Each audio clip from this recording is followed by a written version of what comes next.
Good morning, everyone. Good morning. How are you? Hi, Dave. The church looks beautiful. Is this gorgeous or what? Yeah. I was walking up the stairs. I thought I was in the wrong place for a minute. It was like, what? It looks really good. So welcome again to Unity on the Lakeshore. It's great to see everyone. There you go. All right, can you hear me now? It's like that Sprint commercial. So let's all join together in song and welcome each other.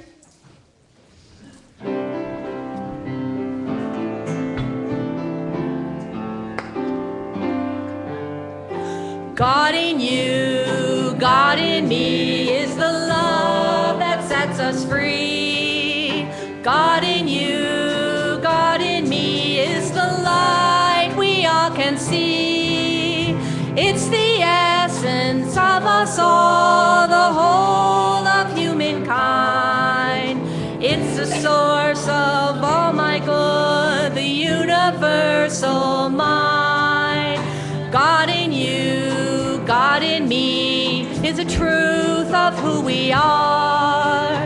God in you, God in me is more powerful by far than anything we can think or dream. It's the best that we can be. And so it is God in you, God in me. God in you, God in me is the life that sets us free. God in you, God in me is the light we all can be. It's the essence of us all, the whole of humankind. It's the source of all my good, the universal mind. And God in you, God in me is the truth of who we are. God in you, God in me is more powerful by far than anything we can think or dream. It's the best that we can be. And so it is God in you, God in me. And so it is God in you, God in me.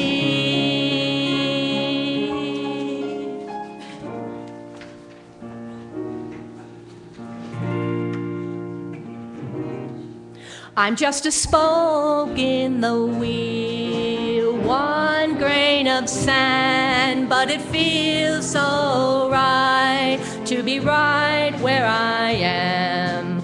One little part of a much bigger plan, and the longer I'm here, the more I understand. I am one, we are one, like the rays of the sun. When it's all said and done, I am one, we are one.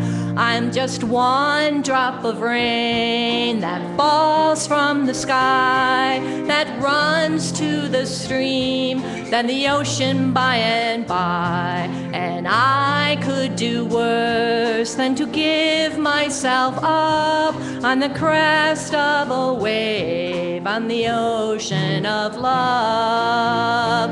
I am one, we are one, like the rays of the sun. When it's all said and done, I am one, we are one. One gentle touch, one loving word, one single step toward a kinder world.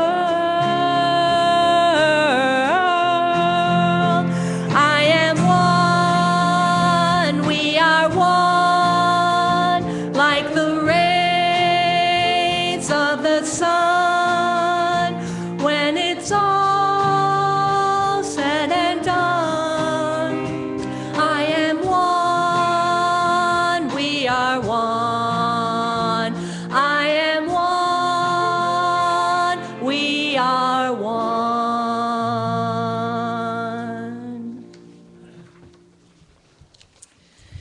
And again, welcome and good morning. It's so good to see everyone again, as always on Sunday mornings. Nancy, it's great to have you here. It's good to see you. Is there anyone here visiting us for the first time? If so, if you could just raise your hand, we'd love to welcome you and have a little visitor's packet. No, everyone's been here before, and welcome back. So it's good to see you all.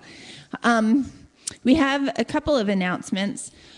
Carolyn Keeble is doing her drumming circle on Wednesday. So, Jerry, you put in a plug for that and said it was fantastic. You don't have to have rhythm or a drum. Just come on, and you will find out you have more rhythm when you leave than when you got here, right? I never believed the sound from 25 people drumming for 25 minutes straight. Yeah, I hear they're very powerful. It's an experience you won't want to miss. We also have our potluck next Sunday on the 24th, so please bring a dish to share. We always have fantastic food afterwards, but don't let that be too much pressure to have you sign up for that committee, because we can always use extra people to bring things, even if it's just some cookies, and it's really nice to share in our community room downstairs, so please do so. And then we also, Reverend G, you're close to finishing up Loving What Is, Byron? Last class, okay. And then you'll be doing another one this spring. So, right? Yes. No, well, you're doing the full class this spring, so we look forward to... Yes, that'll be good. Okay, all right. You'll do great. Anything else? Am I forgetting anything? Any other announcements that we need to share? Anyone else have anything that they want to say? No? Jerry? Yeah.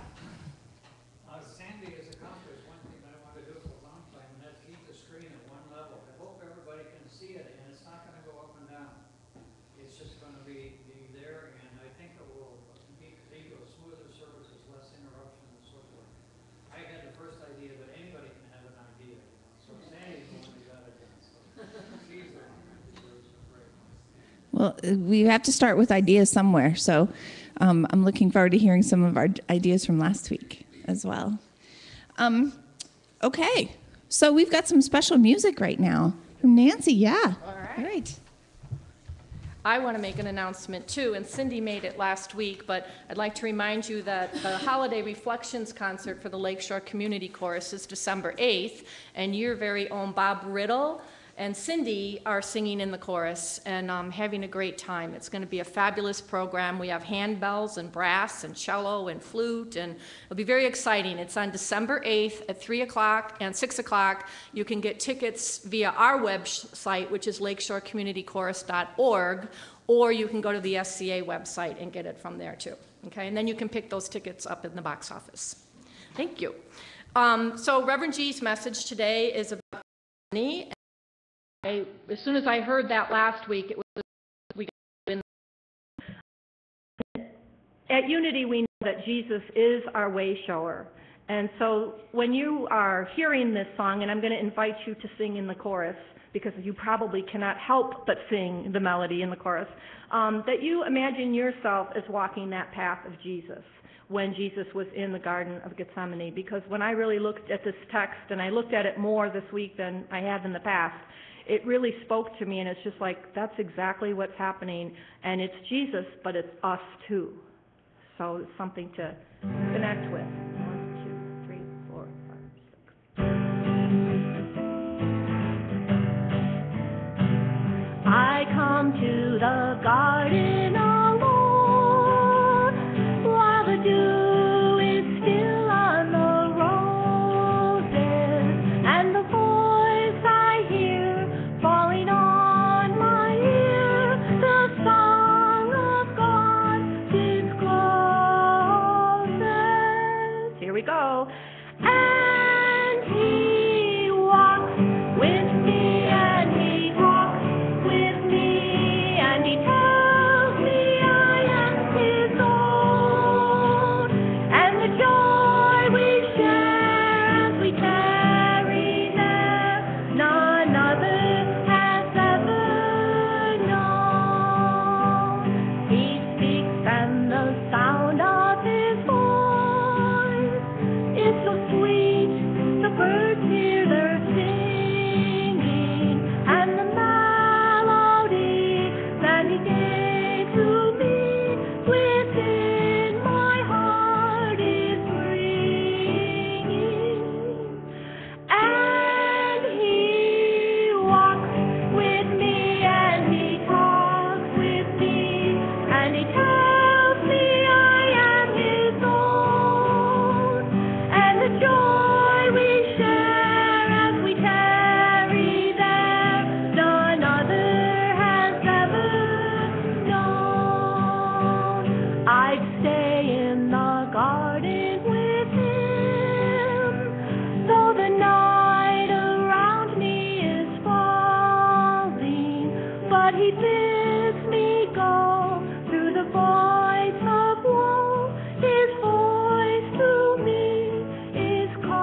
Well, this is the light that reminds us that we're never alone, that we're always more than meets the eye. And that is the thing that gives us hope for tomorrow, and regardless of what is happening in our lives. And sometimes it's so hard to believe that there's more than meets the eye, whether we think of ourselves or sometimes of others.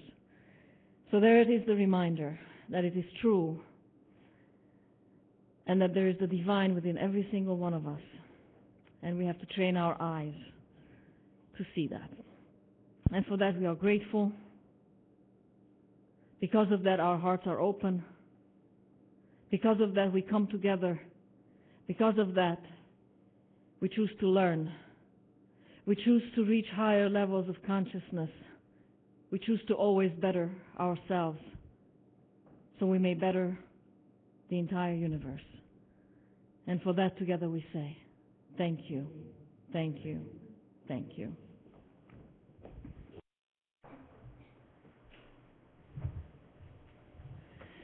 And in order to do that, we do have a vision here at Unity, and if we could speak that together. Every life, a spiritually transformed life. And now Thea will read the daily word.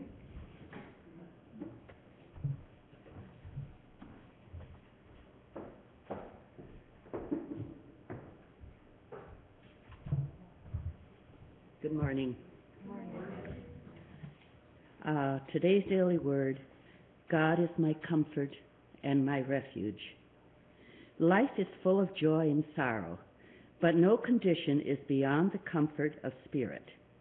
Whatever my experience, even before I voice my prayers, the comfort I seek is available to me. I have what I need for any situation I ask and receive. No request is too great or too small.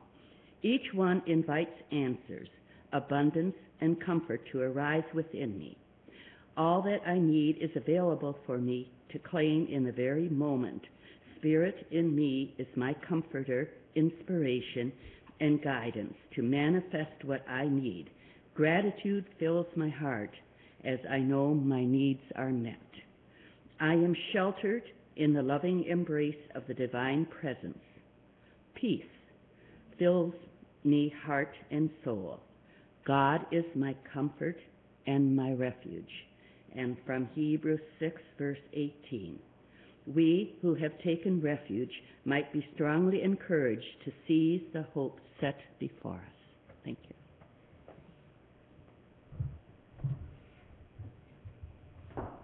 Thank you, Thea. And together our affirmation of faith. There's only one presence in me and in the universe.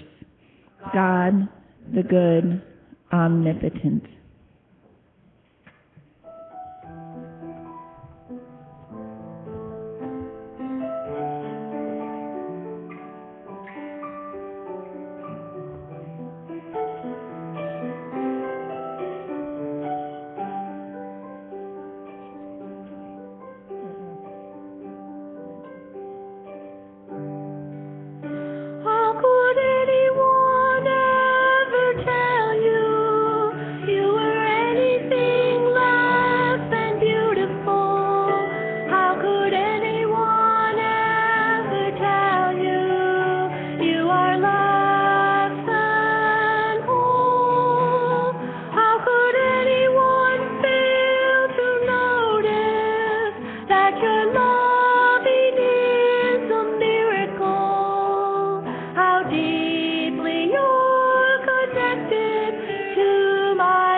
deeply you're connected to my soul.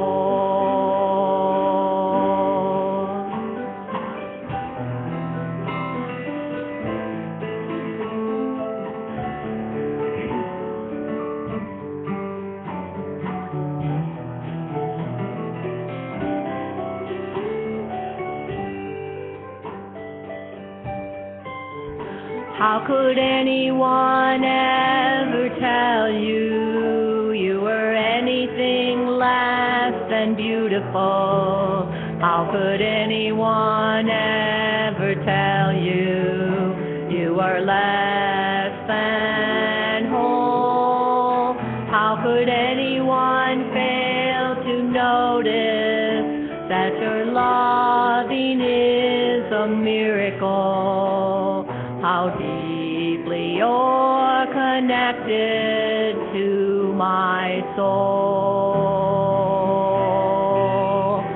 How deeply you're connected to my soul.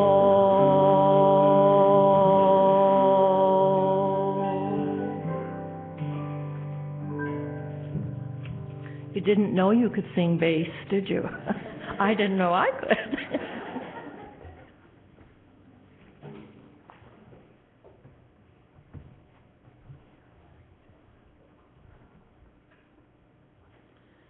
As we prepare for our time in meditation, I invite you to close your eyes, to close out any visual distraction.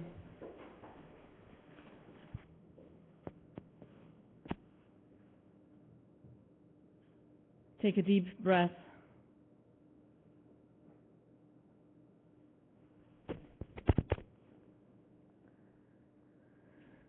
And relax completely.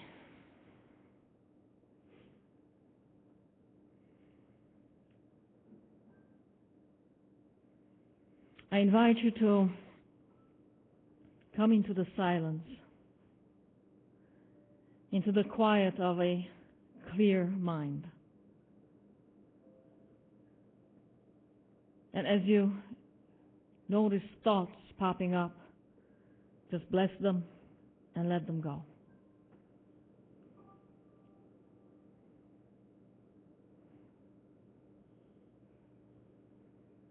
I invite you into the silence because in the silence there is space enough for you to learn about yourself.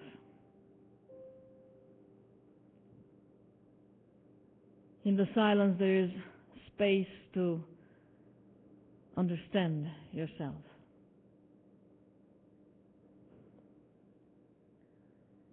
In the silence, you can hear that still small voice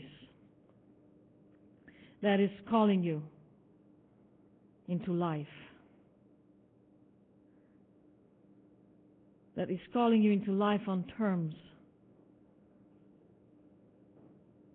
you may have not known before. It is calling you into a presence that is seen and heard, and that makes a difference. It is calling you into a life of love,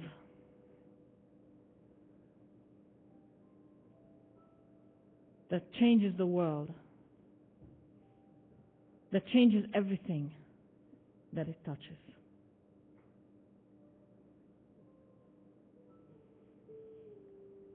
In the silence, you can learn how to be everything that you've come here to be. In the silence, you find guidance during those hard times when life feels overwhelming, less than beautiful.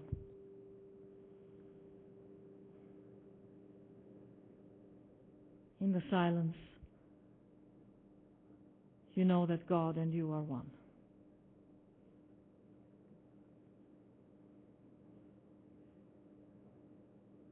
So let us all spend a few moments in the silence.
And we gently return from the silence with an overwhelming feeling of gratitude. And just stay knowing that there is only God.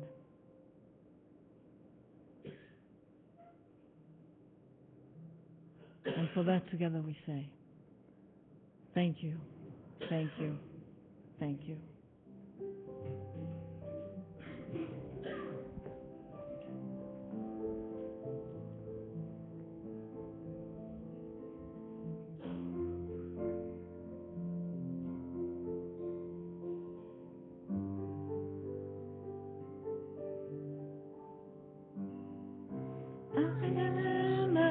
God created me. I am a light in this world. I am as God created me. I am as God created me. I am a light in this world. God created me. I am.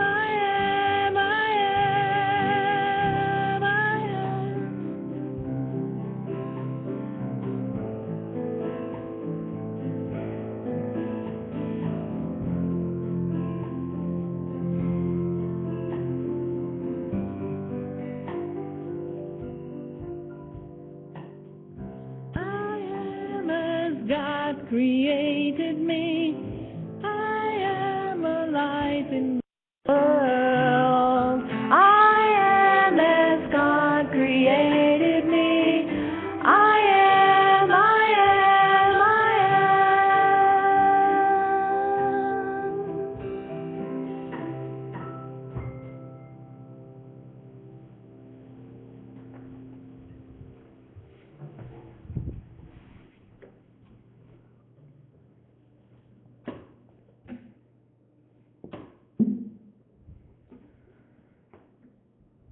Well, good morning, or just good morning. This is the first time I'm talking to you. It seems almost, yeah.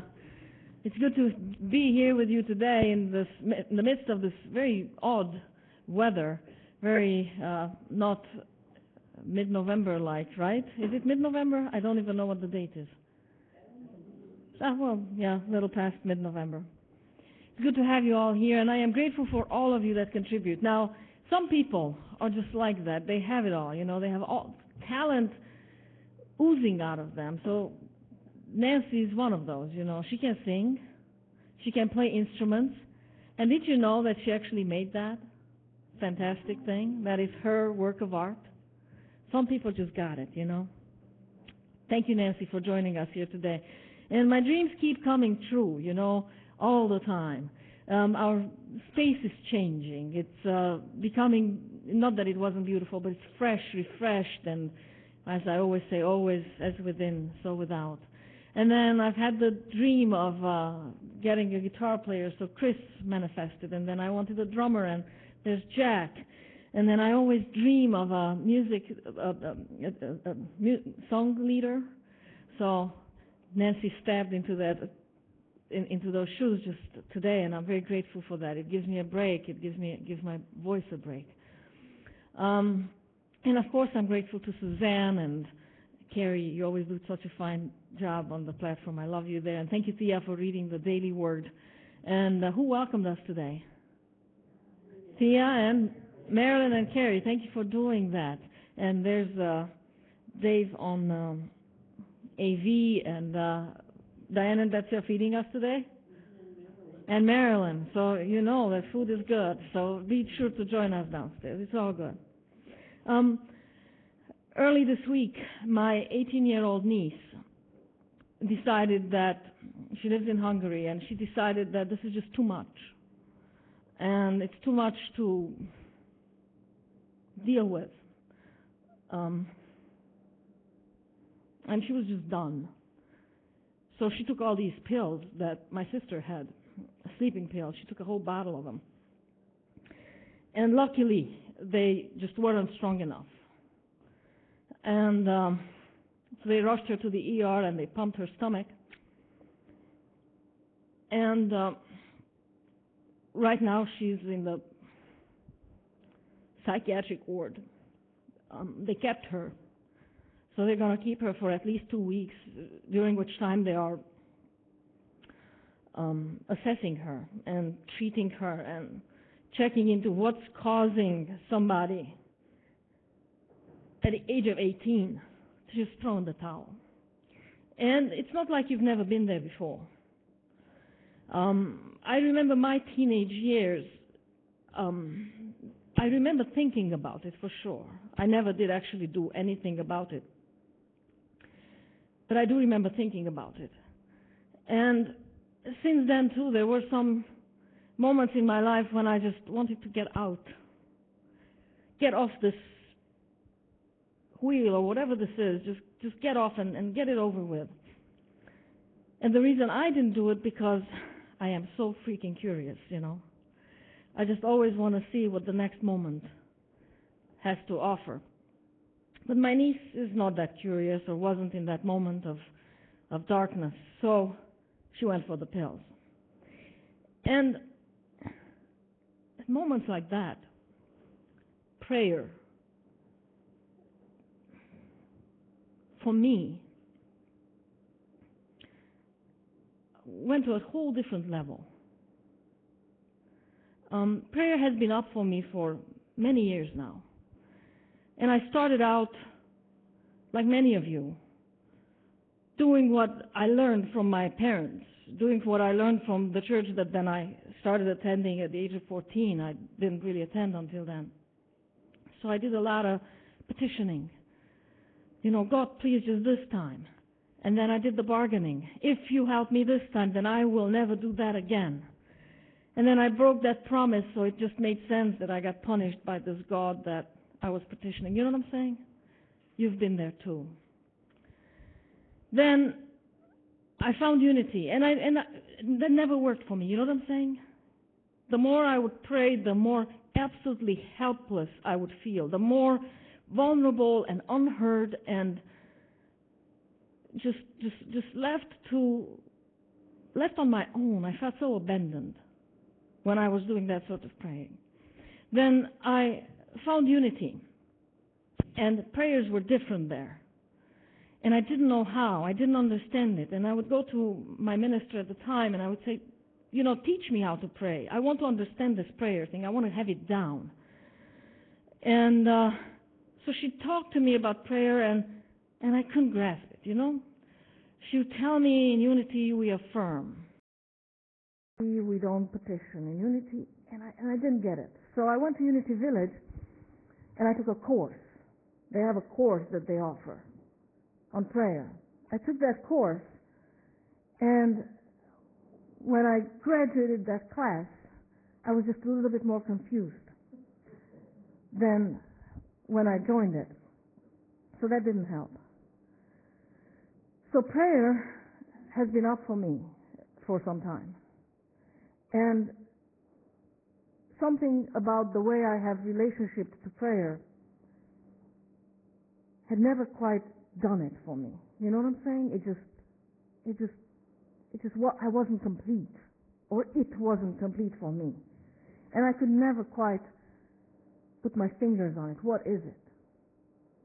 So, of course, as life would have it, the week that I decide to speak on prayer, my niece decides to attempt suicide.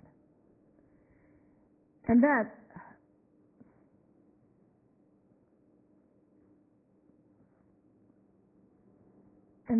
changed things in me. And I will come back to that in just a little bit. We are examining the Gospel of John in this series. And you may also be wondering, because now we're in the Gethsemane, this is just before Jesus gets crucified. So you may be wondering, gee, what is your master plan, for crying out loud? I mean, Christmas is almost upon us, and pretty soon you'll be speaking on the crucifixion, the death of Jesus, when pretty soon we're getting ready to celebrate the birth of Jesus. And I do have a master plan, because before we get to celebrate the birth of Jesus, I want that once and for all, the Jesus that never was, I want that Jesus to die for us. I want to crucify that, be done with. I want to clear the air so that which was never true, has never served us, can no longer be alive in us. For lies can be alive in us and rule our lives and rule our decisions, even though they have never been true. So that's the master plan. That when we celebrate the birth, we know for sure who Jesus wasn't, and then we can start understanding who he was. So now this is the Garden of Gethsemane, and this is just before the crucifixion, before they come to arrest him. And the other Gospels also speak of this prayer, and they put words in Jesus' mouth such as, "May this cup be taken away from me, lifted from me." They speak of some petitioning prayers, but that's not good enough for the authors of this gospel. These authors are mystics, and they understand the relationship of the divine and of the human very differently. And they understand that this petitioning thing leads nowhere. But the strong sense of separation that we've had enough of already, separation from each other. So, this prayer that I don't even know, based on old terms and old understanding, how can we even possibly call it a prayer? It has three parts. One is to himself, Jesus himself. The other one towards the disciples. And then the third part is towards the rest of us, all of us. So the first part, Jesus goes and says, "Hey, Father, I have come and I've manifested you. I've shown who you are and that you and I are one." And so he speaks into this absolute oneness of divine and us. And that's a prayer. We call it a prayer. And then he addresses the disciples. And then he tells them, I walked before you, and you saw who I am. And you know that God and I are one, and so are you. And that's a prayer. And then he addresses everyone, those who are to follow, those who are to become followers of the Jesus way, follower of this new way. Long after he is gone, he knows that his days are numbered, and his minutes are numbered, his hours are numbered. And so he speaks, he addresses all of us, and then he says, you've seen me, you've seen the Father. You've seen all my disciples, you've seen God, and so are you. And that's a prayer. So,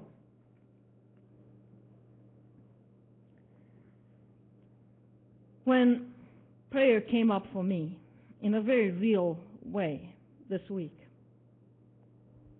I had an epiphany, you can call, or I had an intuition. Something in me shifted. And I understood that prayer is not words, not a certain set of words said in a certain way, even though for hundreds and hundreds of years we're led to believe.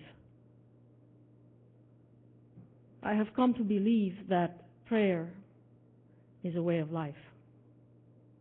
And in fact, every life is a prayer. So if you ask me to pray for you, I will never promise you words. I will never promise that I will pray that your cancer goes away, that your marriage is restored, that your children quit drugs, that you recover from whatever you want to recover from, be it financial disaster or your reputation has suffered. But I promise you this.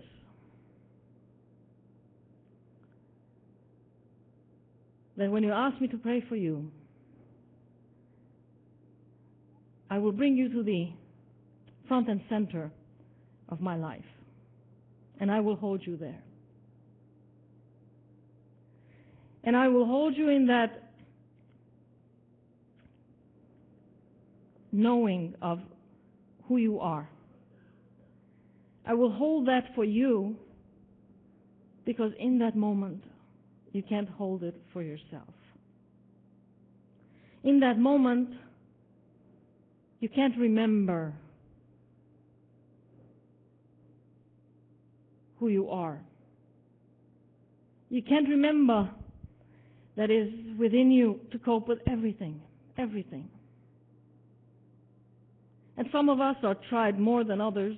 Some of us are tried harder than others. And we forget that we can deal with it, that we're built that way. Because God is within.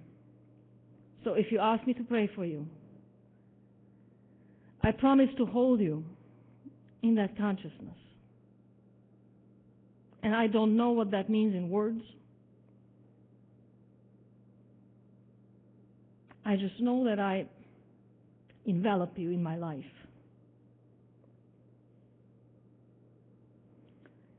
And when I asked for you to pray for me, I ask that you do the same. That you just see me for who I am. And the rest is okay. However it plays out, it is okay, because when I know who I am, there is nothing I cannot deal with myself.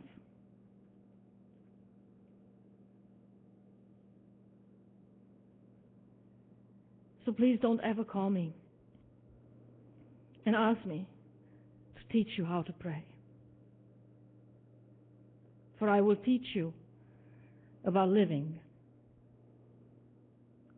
For I will teach you about loving. For I will teach you about forgiving. And then maybe you will say, but gee, you haven't taught me about prayer. And I say, praying, living, potato, potato, tomato, tomato.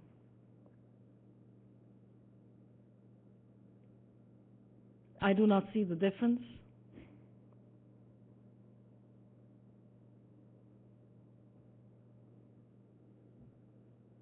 The best prayer is a life lived beautifully, lovingly.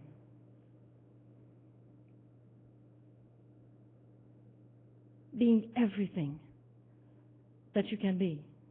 Allowing yourself that power and freedom to be all that you can be.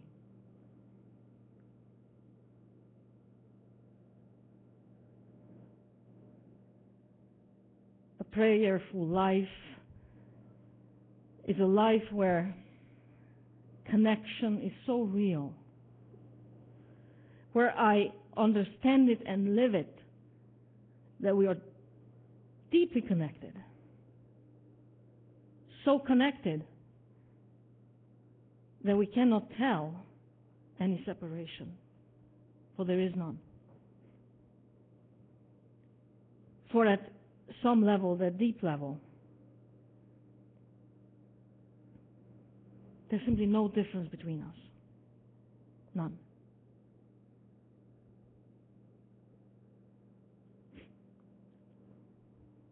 So, I invite us to be a prayerful community.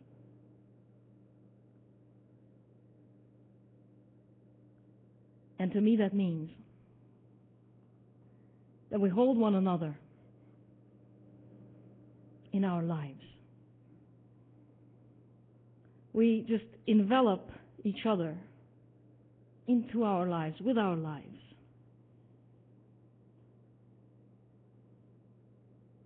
And I can see nothing coming out of that but love. Completely unconditional. Where we truly see each other for who we are.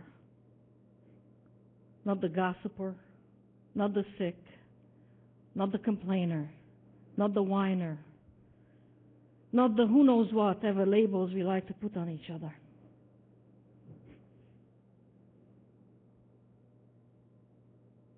But we see each other as completely one. With unconditional love. With nothing to forgive.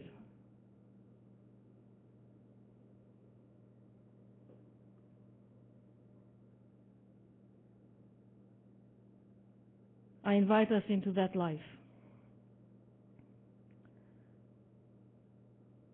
To be that our reality all the time. And I invite you to catch yourself when you step out of that consciousness.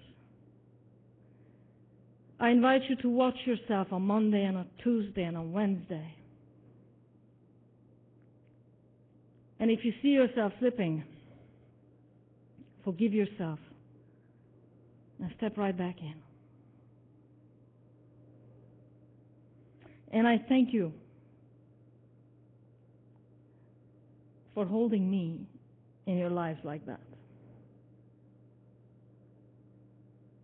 And I promise that I am willing to do the same for you. Thank you.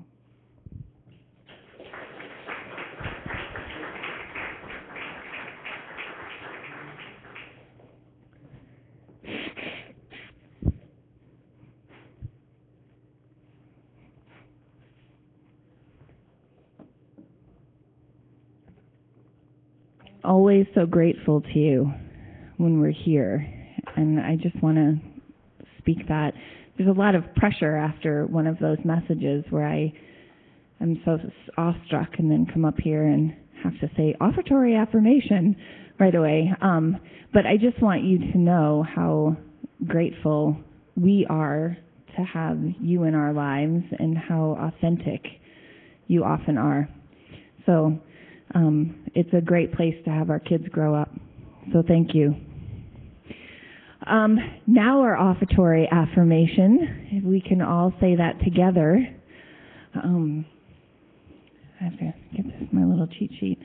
Divine love through me blesses and multiplies all that I am, all that I have, and all that I receive. I am thankful.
And we are fortunate and blessed to be able to participate in the circle of life where giving and receiving looks much the same. We're grateful for the gift, and together we say, thank you, thank you, thank you. Let us please all stand and hold hands, say the prayer for protection, and then we shall sing the peace song.